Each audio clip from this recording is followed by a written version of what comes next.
Here we go. All right, ladies and gentlemen, welcome to the Double Owner Body Transformation Podcast. Today, I've got like a really special guest known as Anthony Castore. I hope I pronounced your name right, by the way. Yeah, Nailed it.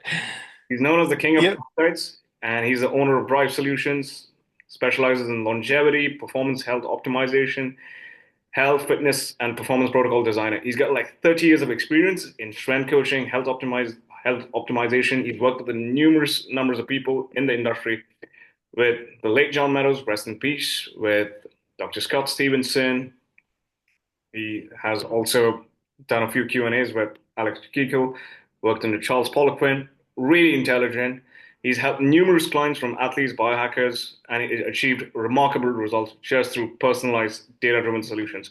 Yeah, so you guys are gonna be in for a treat with regards to this one. I hope I nailed the intro, right? Or is there anything else that you'd like to add to this, Anthony? No, that was amazing, and I hope I live up to that Yeah. intro. Yeah. Really excited to be on here, and I know we're going to have a great conversation. Awesome. Like a funny story, yeah. I used to work in this company known as Ultimate Performance, if you heard about them. Uh, Nick Mitchell. Oh And yeah. yeah, and Nick Mitchell studied intensively again, like under Charles Poliquin. And back in the day when I was a personal trainer, I mean, I used to work in one of these box gyms, and it was all like how many packages you can sell. But I was like one of those people, like, man, I want to transform people. And I would look up to Charles Poliquin, and I'm like, holy shit, this guy is like pretty complicated. How do I make a soccer mom eat meat and not breakfast, basically? So, fast forward a couple of years ago, I ended up working in Ultimate Performance for like 4 years, and now that serves as the backbone, and I've ended up becoming a body transformation coach myself. So that was a little bit about me, and that's why like I fanboy over you basically with regards to your knowledge and all of that. Yeah. So yeah, No, absolutely, and UP's really got a reputation for transformation, so it's an amazing environment to be in. Nick is amazing coach. I've had conversations with him. I call it the Polican family tree. We both kind of came up through that, and yeah, um, he is truly a legend. So yeah, incredible. amazing. So like obviously I've divided, and Nick is also. I'm so glad that you actually spoke to him. Yeah, he's an amazing coach. I definitely agree on that one. Yeah. But yeah, I've got a couple of topics, but I've divided this podcast into 5 to 6 questions, and Hmm. I'm going to pick your brains as much as possible. If you want to go off on a tangent, that's fine. I'm not going to interrupt with your flow. Um, so let's probably crack on. So like, I'm a body transformation coach. I usually work with clients from the Gen Pop, basically, right? So Hmm. and a lot of females often come to me and they often tell me like it's really difficult for me to drop body fat. Now, is that statement partially true? Is that statement not partially true? And what's your take on muscle building and fat loss differences between men and women? That's a really interesting question, and I get it all the time too, so I can certainly empathize.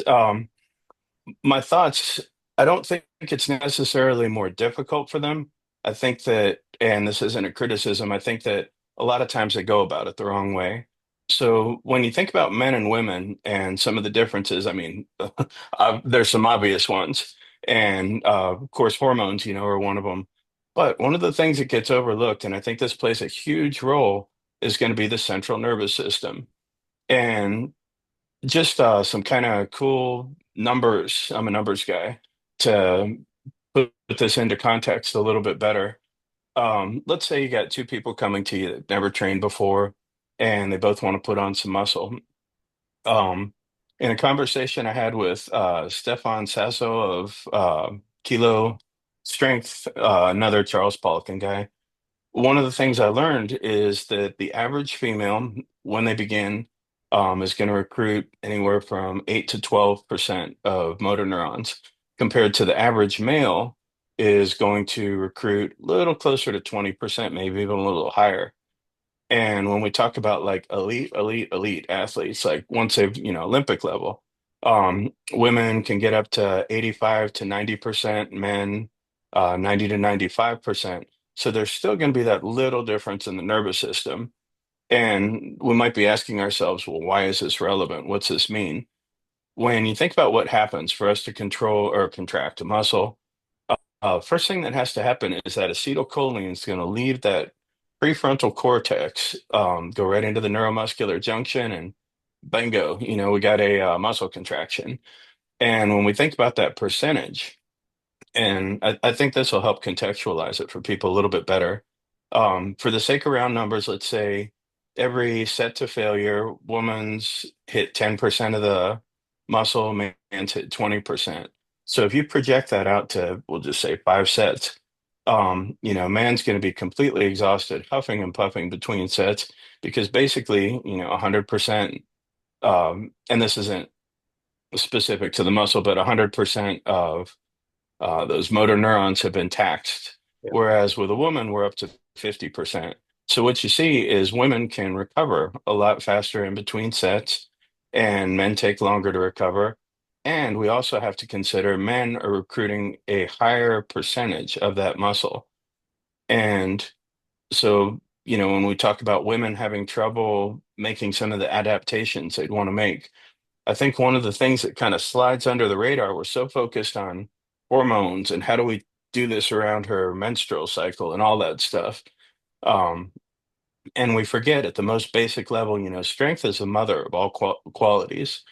And if women are starting a little bit behind that, that start line with regards to building muscle and essentially, the muscle is going to raise the metabolic rate when they're resting.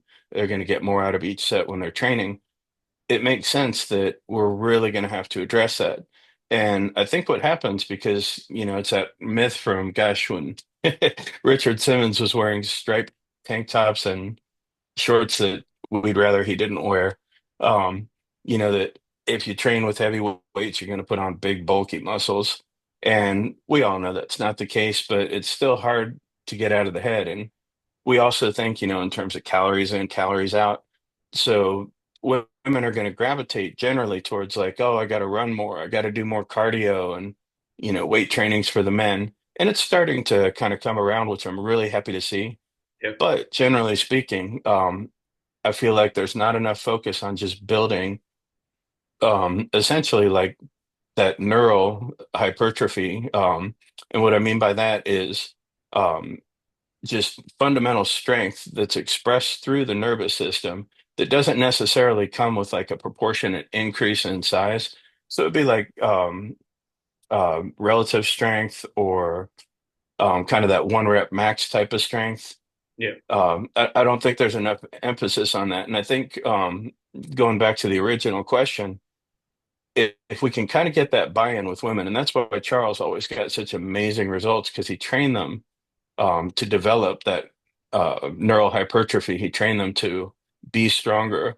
And when you kind of create that momentum from that foundation of strength, I think it's a pretty level playing field. In fact, you could even make the case that women might have a little bit of an edge, but I think it all comes back to making sure that you're always building the weakest link.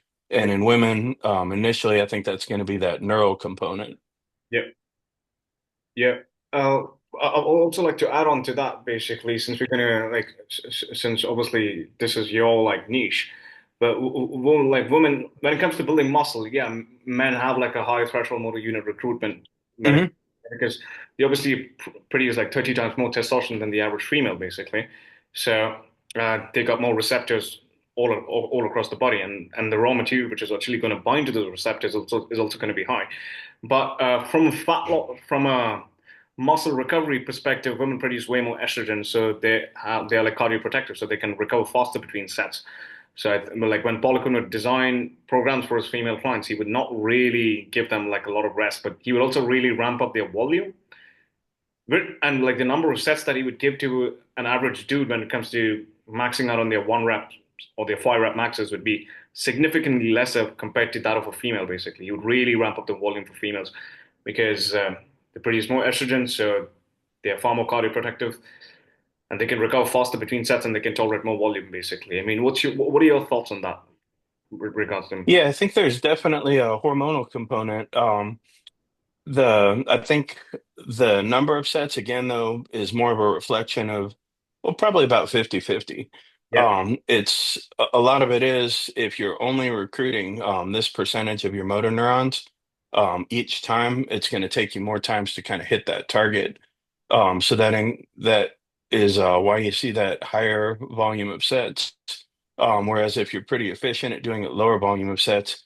And another kind of example of this is you notice like as we increase our training age, as we kind of have more experience with weights, we get more effective in our setup for exercise and our execution, Yeah.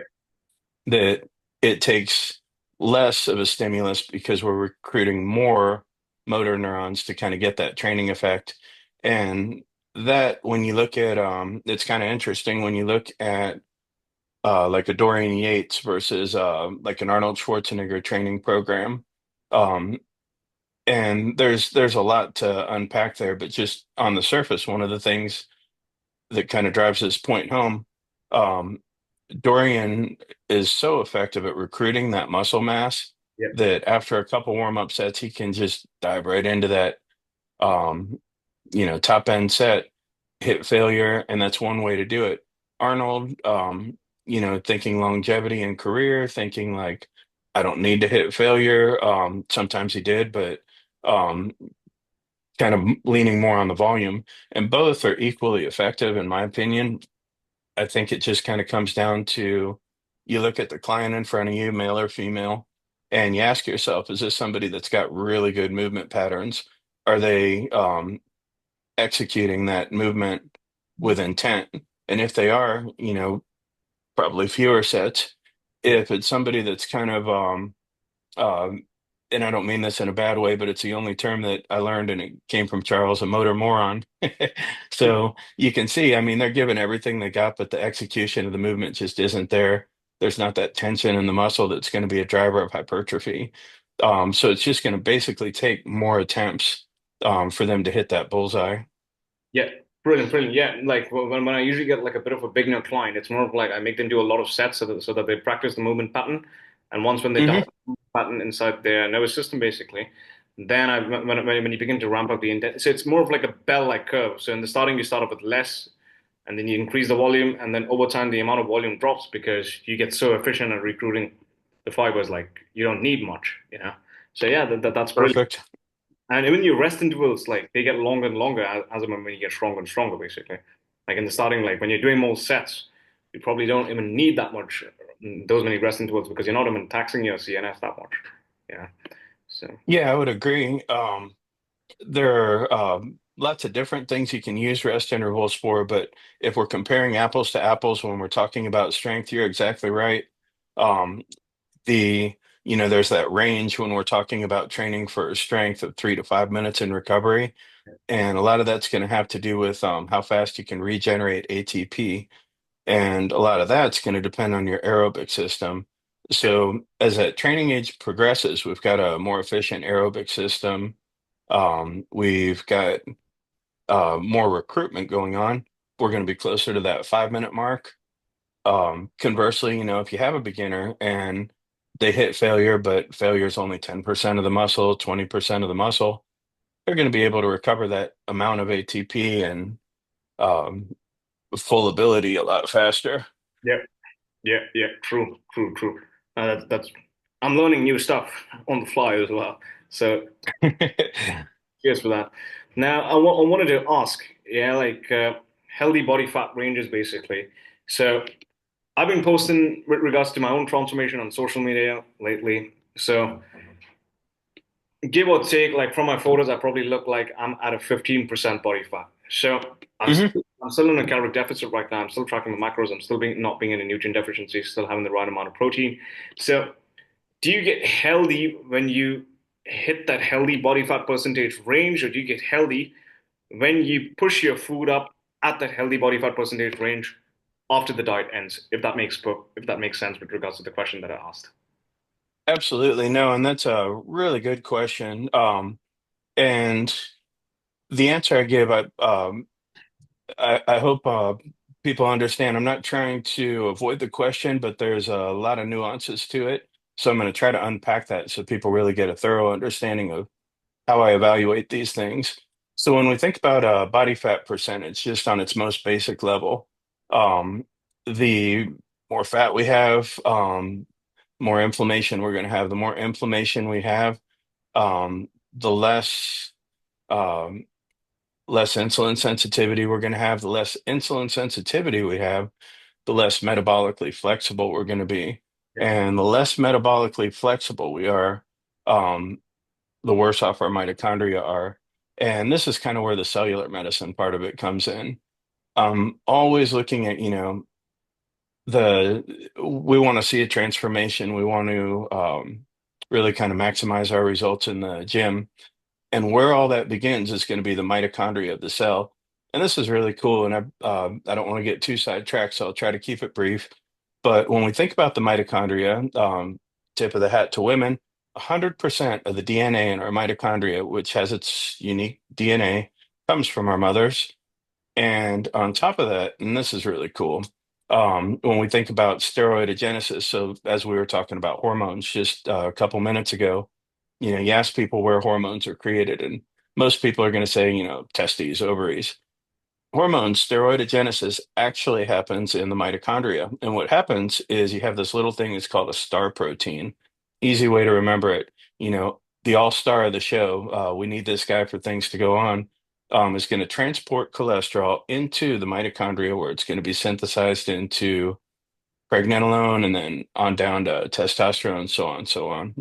Yeah. So getting back to the body fat percentages, um, I think that before I'm really looking at the number on the scale, some things I like to evaluate are going to be one, if you have access to breath analysis, like I have a Pinoy, what you can do is you can kind of look at how long are they burning fat and how and when does it switch over to glucose. So the longer they're able to sustain that fat burning before switching to glucose as a fuel, that's going to indicate better mitochondrial health, better metabolic flexibility. So once we have that in place, the body fat percentage, my next target is going to be how are they performing in the gym? Because the body fat percentage thing kind of works itself out. When we've got a healthy mitochondria and we're matching our recovery, our training, we're going to end up hitting that healthy number. And the reason it's hard to give a specific for people, I use myself for an example. I generally I'll hover between about 8 and 11% body fat all year round. And um, the reason I stay there, one, because it's kind of natural. I mean, I eat pretty good, I'd say at least 80% of the time, probably more. But that being said, I'm a guy that loves ice cream and pizza, so I go enjoy that stuff too. And that's kind of where I land. And I've got um, um, when I look at the in body, what I kind of do, I test on an in body 970. What I like to do is if I'm trying to put on muscle, I'm gonna push the calories and everything until I'm sort of out of that window that my body seems to like to be in. Um, and then I'm gonna back off the calories a little bit, if it's starting to trend up. Um, with women, we have to think about things like a menstrual cycle and that sort of stuff. And I've seen women, worked with women directly that can hover around 13%, still have a normal menstrual cycle, even lower. And then there are women that can be upwards of 20% and not have a healthy menstrual cycle. Yeah. So I think body fat is good in terms of tracking a trend. And I think it's good in terms of we want to know that the training that we're doing is stimulating muscle and helping us get rid of fat. The most important fat, I think, for us to keep an eye on is going to be that visceral fat. And nice thing, if you're doing like a DEXA or an in-body, it's going to parse that out. And if we see the visceral fat, and I like to have it like really low, depending on the machine you use, it's going to be a different number. Um, but yeah, as low as possible on the visceral fat, and then a trend for the body fat that's going down. And with that trend, I don't want to see disruption in performance, disruption in sleep, disruption in digestion. And if there is irregularity in the menstrual cycle, then that might be a signal that we need to increase carbohydrates or food intake. Got it. So do you like cycle, especially for females? I'm going to be a bit selfish in this particular case. Hmm.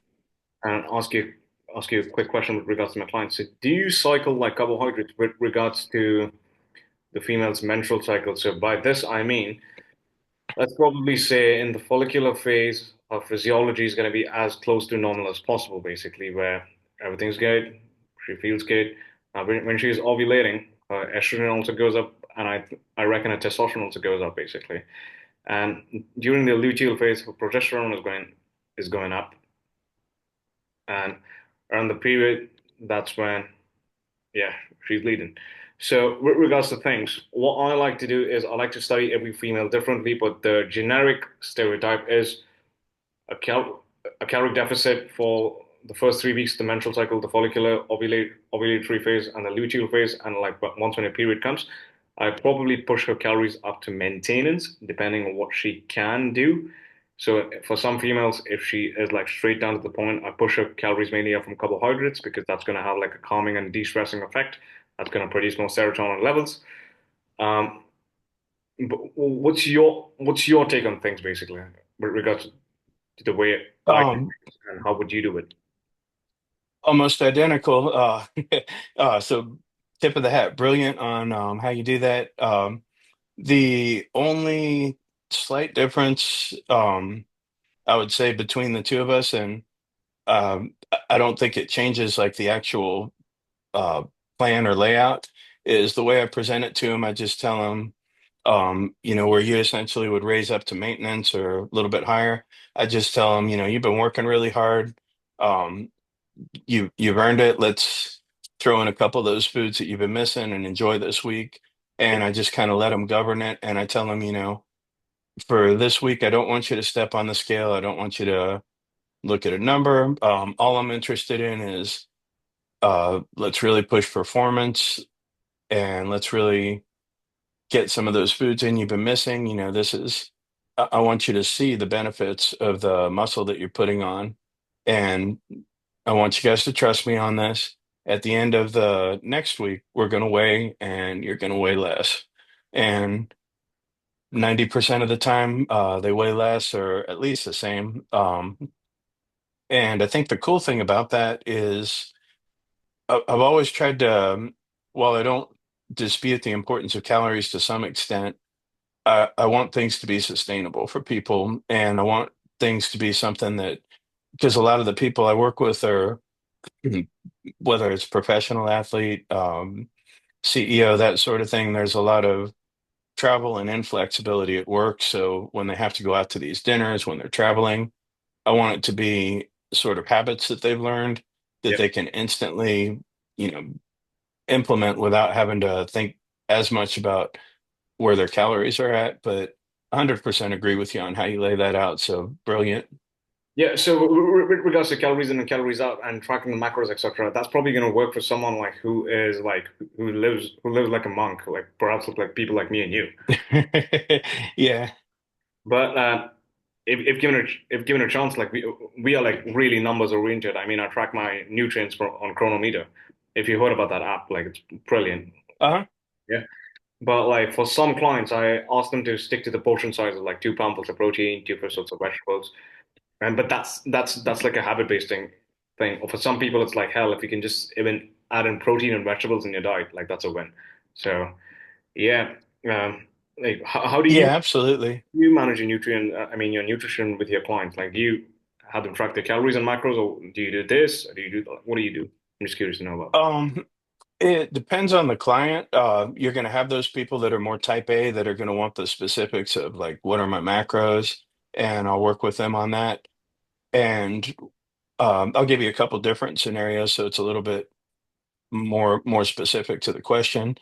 Yeah, So if I have those type A people where I'm giving them macros and even calories, um, I'm going to tell them, here's your numbers, and what I want you guys to focus on, even more than the numbers.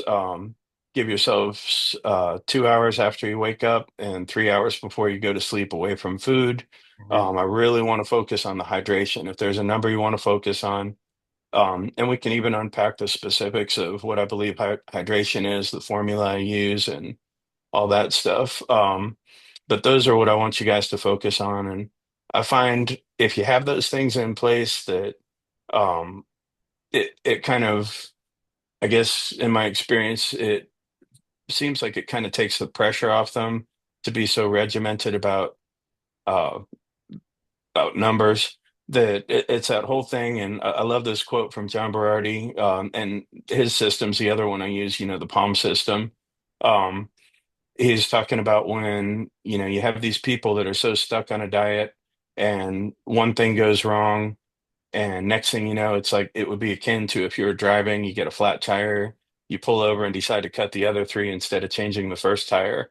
Um, so what I want to do is give people the mental framework that allows them to, Yep. if there's a day that their total is a little bit off, hey, it's a day my total was off, I'm back on track.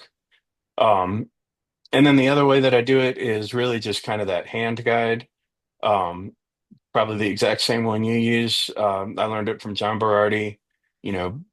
Palm's going to be protein, thumb's going to be fat, two open hands for vegetable, fist for starch or fruit, and kind of talking to them about when do we want to have these foods. So if we're sitting here having a conversation like this, primarily using aerobic energy systems, so fats and proteins makes a lot of sense, especially earlier in the day where we want to have those raw materials to make those neurotransmitters like acetylcholine. Yep. And later in the day, when we want to have things that are going to help us feel a little bit more satiated and contribute to serotonin production, um, which is going to help with uh, bigger picture, melatonin and the whole salvage pathway creation of NAD for the morning. That's when, carbohydrates to me make more sense. And then, of course, after the workout, when you have that higher insulin sensitivity and to blunt a little bit of that cortisol response. Yep. No, But sorry, go ahead. My bad. Yeah. nah, I hope that answers the question. I don't mean to be vague, but it's one of those things where meet people where they're at, if that's one meal, if that's five meals, whatever. Yep. The most important thing is that they do it. That if you have somebody do 100% of a pretty good program, they're going to get better results than if they do 10% of a perfect program. Yep. Yeah, no, absolutely. I absolutely love that. You gotta like really, really adapt, so that's awesome. Now, with regards to the thing, like since you brought up the topic of mitochondria, Hmm. I use a lot of red light, like every morning basically, I just sit there naked under my red light basically. Alex Keekel also spoke about this where when it comes to people's sexual dysfunction, like especially for dudes, he makes them put the red light on their testicles basically, or for some females up to the age of 40 who've got like sexual dysfunction.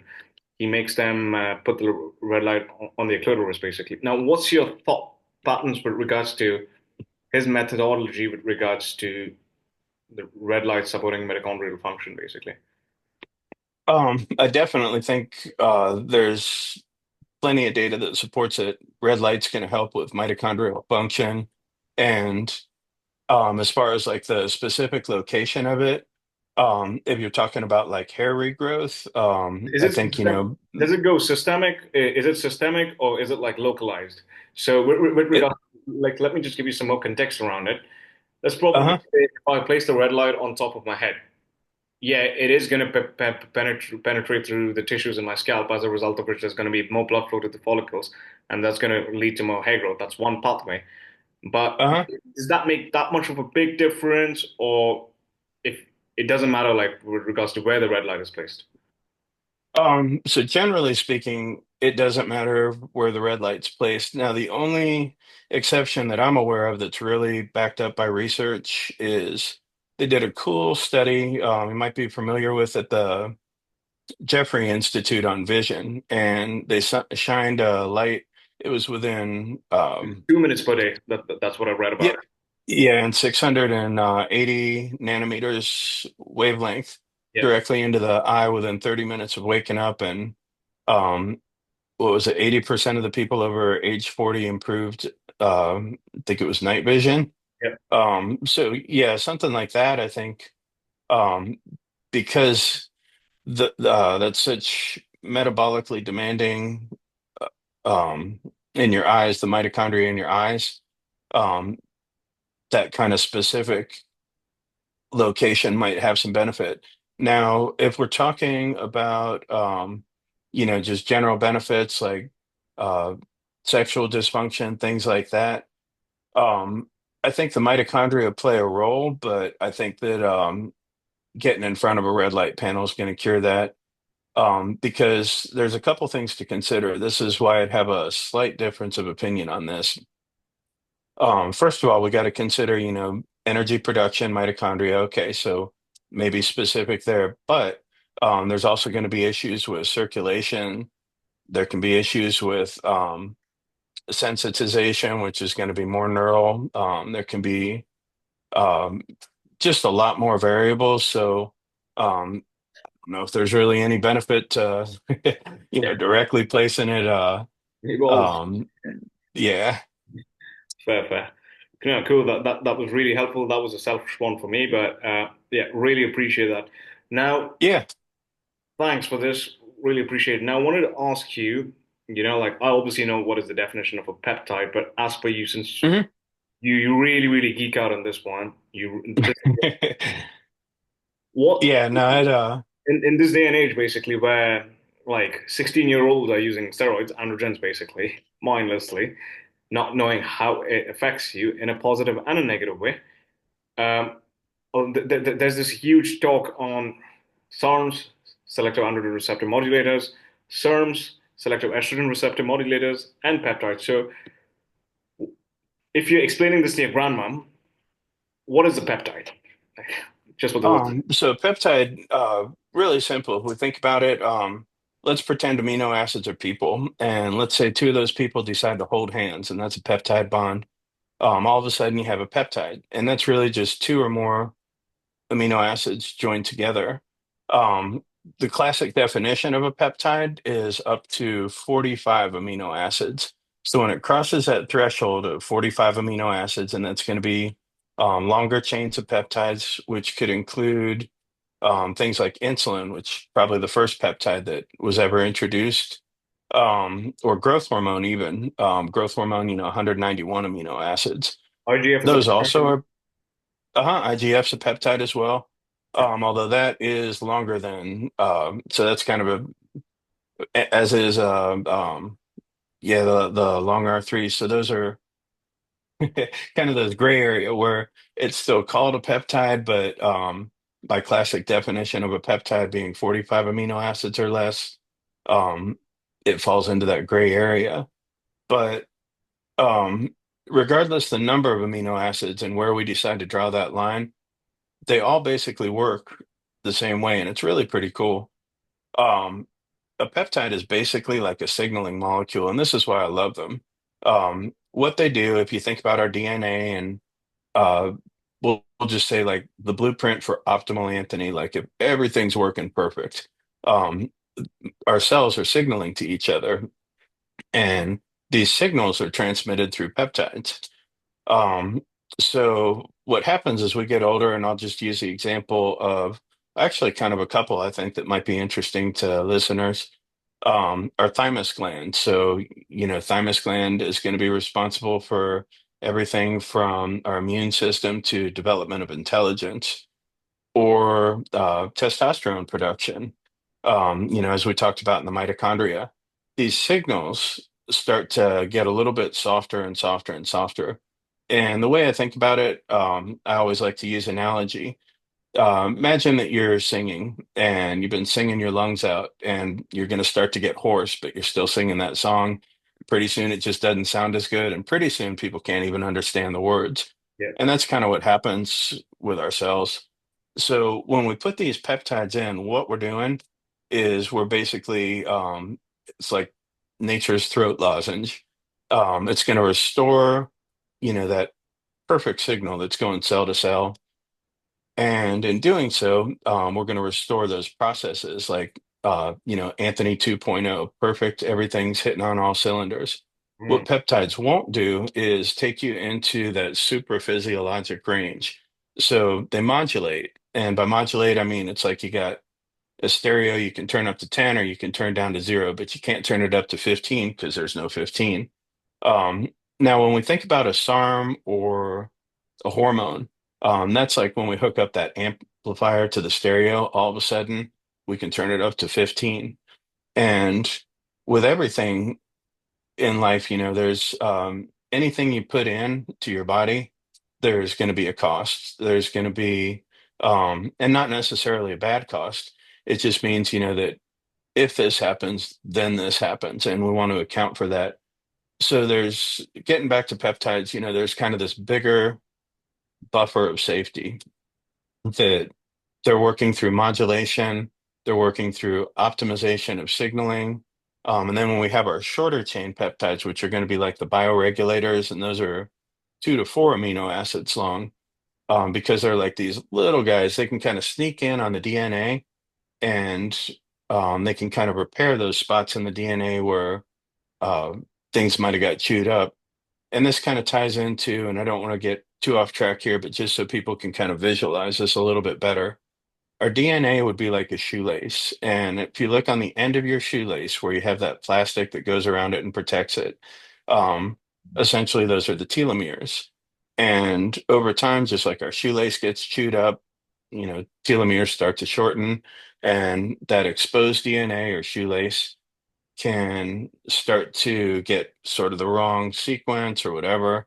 And we can do things like replicate inflammatory genes or some um, subpar uh, signals. So with a bioregulator, what it's doing is it's going in there, it's repairing those little spots that have been exposed and maybe got out of sequence a little bit. It won't change them, it'll just repair them. And then, you take something like an epitalin, which is a bioregulator peptide that helps to repair that telomere. And now all of a sudden, we're making the right blueprint again. So that's kind of the 1,000-foot view of peptides and what they do and what they are. I hope that gives Yeah. a little bit of clarity. So, like, I've got a question at the back of that. So, shorter chain peptides usually don't really disrupt the other systems as much as longer chain peptides, if that makes perfect sense. Yeah, So short chain peptides, a good way to kind of separate them. Short chain peptides are basically going to have more effects on things like specific organ systems, um, because there's kind of that uh, bigger blueprint in our DNA for stuff like that. The longer chain peptides are going to work more in terms of like surface signaling, and retrain proper signal pattern. So to give you two specific examples, if you think about something like if you have vascular issues and you take Visugen, which is a bioregulator peptide, um, that's going to improve your actual like structure of the vein, so to speak. Now, if you do something like a growth hormone releasing peptide or growth hormone releasing hormone peptide, what you those are talking going about to do, are you talking about secretagogues? Or secretagogues, GHRH, GHRPs, yeah, the difference between those is going to be essentially like how they work to make us release growth hormone. Um, but to kind of illustrate the difference, what those are doing, our body naturally pulses out growth hormone 8 times a day. yeah. And there's, again, with the signal, as we get older and not being as crisp, um, we don't we don't do that as well. And it's not that we're decreasing production of these hormones, so to speak. It's that the messaging is not as effective. So, um, running these GHRH, GHRP secretagogues reinforces that, retrains the body to have that signal, that 8 times a day pulse. And some of them increase the magnitude of the pulse, and some of them increase, or retrain that frequency of the pulse. And that's why you would do something like combine like a GHRH, GHRP. Um, Now, kind of an interesting side note too, and gosh, I feel bad, I keep going off on All these right. separate things, but No, no, no. I'm what, learning. Like, I'm still learning it, so this is awesome. So, yeah. sure, yeah, with uh if we think about exogenous growth hormone, 191 amino acid growth hormone, it's a really specific mTOR dominant protein synthesis type of growth hormone. And it's going to be a really strong, almost like you're driving the car with the gas pedal down the whole time type of signal. And now that sounds awesome, if our goal is putting on muscle, that sort of thing. But what we want to think about, and this is why I make the case that for most people, GHRH, GHRP combo is going to be better. If we're always driving in an mTOR state, and we're always sending the signal to our body to build, build, build, build, synthesize protein. Um, One of the reasons you see these bodybuilders end up having to take insulin is because to keep up with the demands of having to build, build, build, we switch from something that's going to be more effective at making ATP, like a Krebs cycle or oxidative phosphorylation, to more of a glycolytic state, where we're only going to have like 4 ATP coming out. And then because it's glucose, glucose, glucose, the cell's getting bombarded, it can't keep up, and we decrease insulin sensitivity. And um, there you go. That's basically the bare bones of like, why do people that take exogenous growth hormone a lot of times have to go on insulin? Yep. Now, with a GHRH, GHRP combo, because we're retraining these pulses, we have an mTOR, then we have an AMPK, then an mTOR, then an AMPK. So what happens during AMPK? AMPK is when our body's going to clean up these senescent cells, these um, it's going to kind of fine tune insulin sensitivity, restore metabolic flexibility. It's like if you have that race car pulling over to the pit, getting the tires changed, and making sure all the screws are tight. So they're both important, and what you want to have is the balance between those. If you're all AMPK, these people that take like metformin, longevity, um, and you're shutting off the signal for protein synthesis and growth, that's not going to go real well. Or on the flip side of that, if you have these people that are just like, I'm eating 12 times a day and I'm taking, anabolic, anabolic, anabolic, that's actually going to create insulin resistance and that's not going to go well. So making sure that you balance that scale between mTOR and AMPK, that's where the real magic happens. That's where you have cellular efficiency, you have protein synthesis, your body can build and synthesize new tissue, um, but it can also take the time to slow down and clear out the garbage. Got it. Got it. Beautifully said. Beautifully said. This makes a lot of sense because back in the day, like, I mean, I did experiment with growth hormone like at 2 hours Hmm. because I just wanted to just try it out. Yeah, this beautifully said. And yeah, I was not able to sleep because obviously, like, your carbohydrates are elevated because that makes you increase your blood sugar levels. And I'm like laying down in bed like with like energy basically because I had one. Yeah, So yeah, no, beautifully said. This makes a lot of sense right now. No, thank you. it's kind of ironic, you think about growth hormone, something we release when we sleep, but if we overdo it, as you pointed out, exactly that, it can have the opposite effect. So Yep. always think about, supporting the body, not trying to push it too hard in any direction, but just giving it everything it needs to be optimal.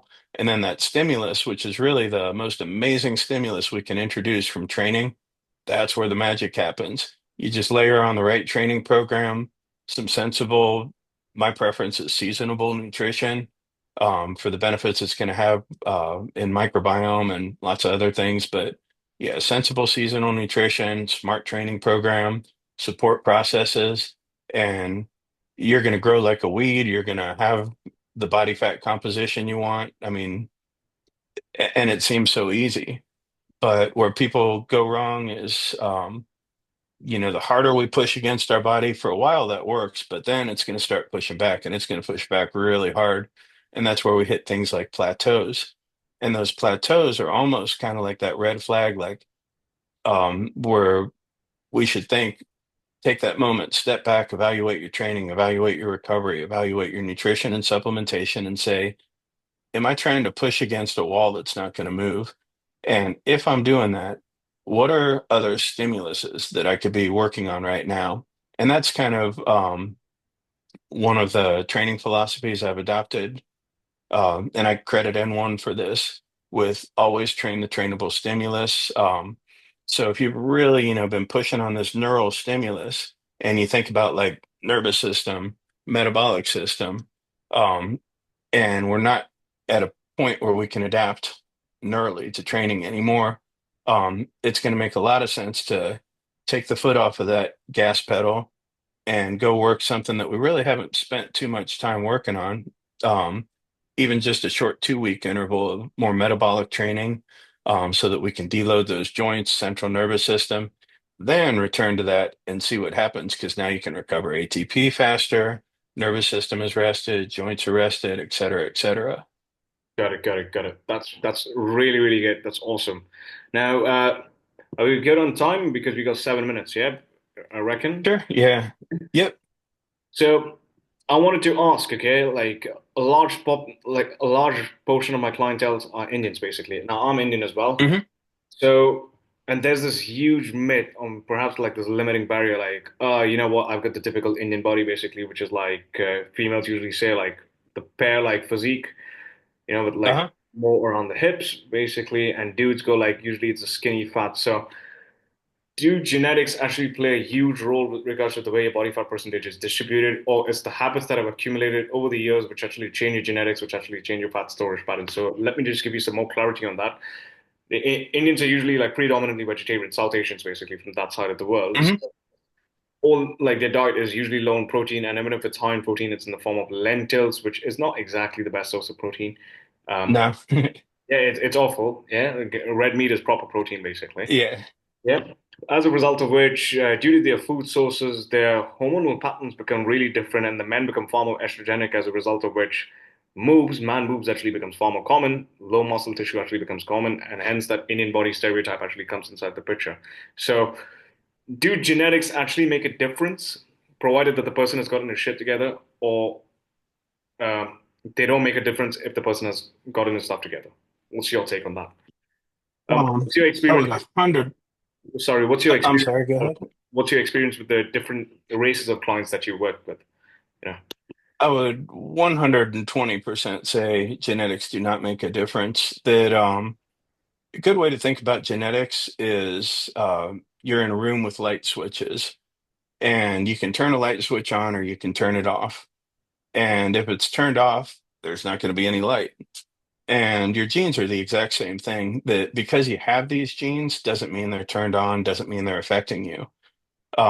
And if they're affecting you, that's not going to be a deal breaker either. Um, And that's why I'm so fascinated with the whole cellular medicine space and peptides and that kind of thing. Because when we think about a gene, and I'm trying to think of the easiest way to break this down, so please step in if this is going too far out. But when we think about a gene, what that's going to do is it's going to send a signal. And that signal is going to be basically like a cellular pathway. And in that cellular pathway, if you have a genetic SNP and let's say there's 5 steps, one of those might not work. But it's just like driving on a freeway. If I'm driving on, I live in Ohio, so if I'm driving on 270, which goes the whole way around Columbus, and one of the exits is blocked off for construction, it doesn't mean I can't get to the road. It means I have to go a different way. So we just look at other cellular pathways that are going to get us there, and once we identify the cellular pathways and the mechanisms of action, so essentially, what does this cellular pathway do? Mechanism of action, and what do I need done? And what are the other roads that are going to get me there? When we look at those things, 100% that's going to override genetics because we're still learning about genetics. We're still unpacking genetics. Um, but what we do know is cellular pathways and mechanism of action. And when we focus on those, when we make our focus those two things, you're never going to go wrong. That we'll continue to learn more cellular pathways, some more alternate routes and mechanisms of action behind those. But as long as we focus on those, genetics aren't going to play a role. Now, with that being said, on a similar but different note, there is some really cool new genetic testing coming out. And I think this is kind of the future of this stuff. It's called the Intellex, INTELEXX genetic testing.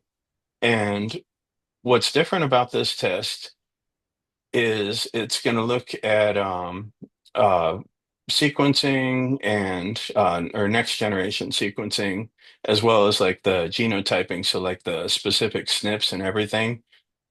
It's gonna so that's when we talk about SNPs, that's uh, we have these genes. How are they expressing? Is this good or bad?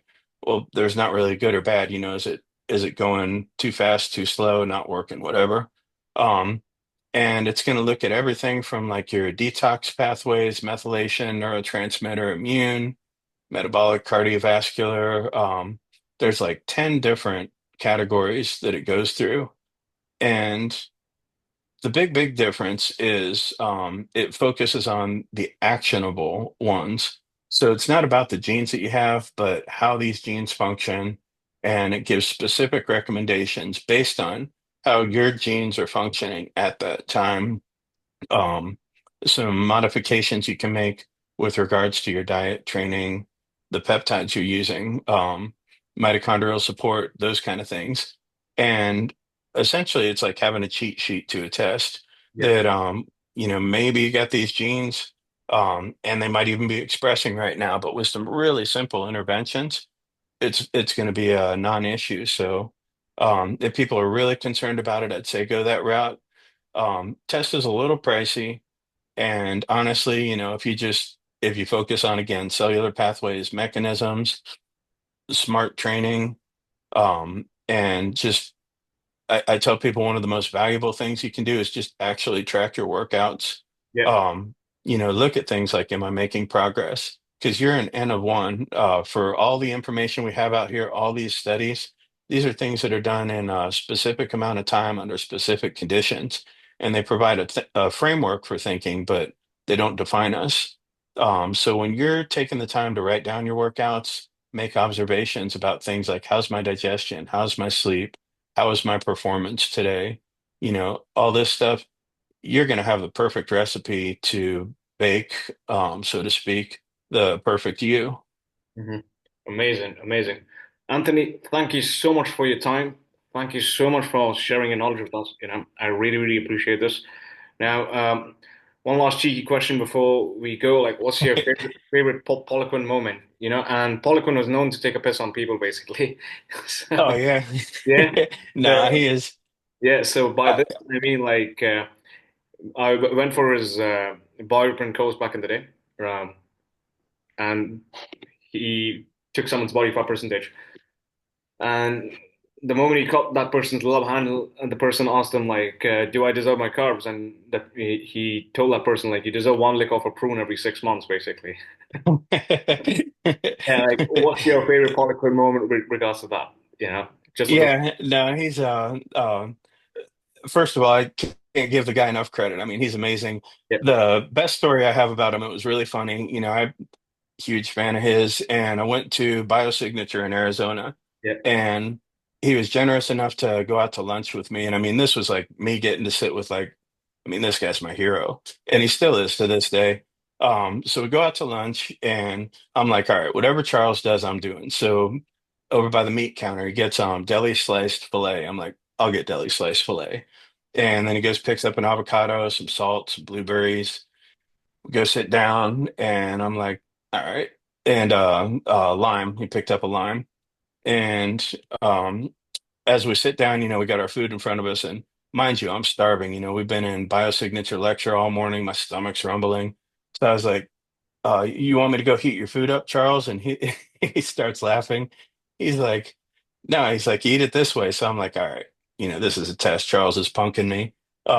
So I'm like, you eat it this way. And, I'm a little bit of my ancestry. I'm kind of a mix of everything, but a little bit Jewish, a little bit Italian. So, I should know beef carpaccia. So uh, he's like, you've never heard of beef carpaccia? I'm like, no. So he put some salt on his deli sliced meat, squeezes lime on there. So I do the same thing. It's almost like when you're playing chicken with somebody, it's like a dare. And So I'm looking at him and I'm like, all right, who's gonna blink? So he takes a bite of it, eats it, and I'm like, all right, Charles did it, so I'll do it. I do it. I mean, it's delicious. So got the whole plate down and everything. And that was my introduction to beef carpaccia and perfect example of me emulating everything that Charles did and just so heavily influenced by him, brilliant guy. And as we're sitting there and everything, and I told him, this is awesome. I wouldn't have done this if you do this. I'm going to be the next Charles Pollock. And he said something that really, really stuck with me, and this was great advice. And he said, I really appreciate the compliment, but don't be the next Charles Pollock and be the first Anthony Castore. Yeah, And I'd never really thought about it that way, that, we have these mentors, these people we can learn from. They're brilliant. And the best way we can repay the gratitude they had to teach us is paying it forward, being the best version of ourselves that we can, sharing that knowledge with somebody. One of my favorite things is I do a mentorship program, and when people mentor with me, you know, I end up learning stuff from them, and nothing makes me happier. I'm happy to share everything I know, but I don't know everything. And when I see them having success and I reach out to them with a question and they can answer it, it is just the coolest thing in the world to kind of see that come full circle. So I guess that's my favorite Charles story. awesome. Awesome. No, he was huge in self-help, man. Rest in peace to the king, you know. But Anthony, Yeah. you know what? I really, really appreciate this for the listeners out there. If you guys want to be mentored by Anthony, I'm going to be putting his links in the bio below. Right? This guy's brilliant. He's like whether you want to, you're a CEO who wants to make zillions of dollars and learn at a rapid rate, or whether you just want to look jacked at the beach, or you want to optimize your eating, whatever the hell it is, like he's your man. All right. I'm going to be putting his links in the bio, and reach out to him on Instagram, on his website, and yeah, I hope that's good enough of a plug. I'm gonna reach out to you for your links in a bit. Yeah, Yeah, absolutely. And just one more small plug, if I may. it is, please. If anybody's interested in learning about peptides, cellular medicine, and how that mixes into strength training, SSRP this year, Seed Scientific Research Performance, in June, second week of June, we're going to be doing really awesome Peptide World Congress. I'll be speaking there. And the speech I'm going to be doing is going to be about how do we synergistically layer peptides, nutrition, supplementation on top of the different training stimulus. So within the 45 minutes that I'm up there speaking, you'll have the framework to go back and do this stuff on your own. But there's people a lot smarter than me talking over there. So whether you want to go in person or if this is something you want to just buy the video feed even, it's a great event. You can go to the SSRP, Seed Scientific Research Institute, um, ssrpinstitute.org, and you can sign up for that. Also, the week before, any of the listeners happen to be in Indiana, I'll be speaking at the Athlete Builder Summit, another great event.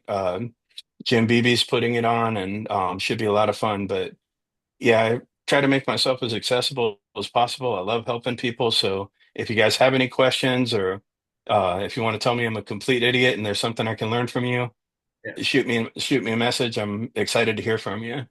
amazing. I'm gonna be plugging the link in the bio for all my listeners out there.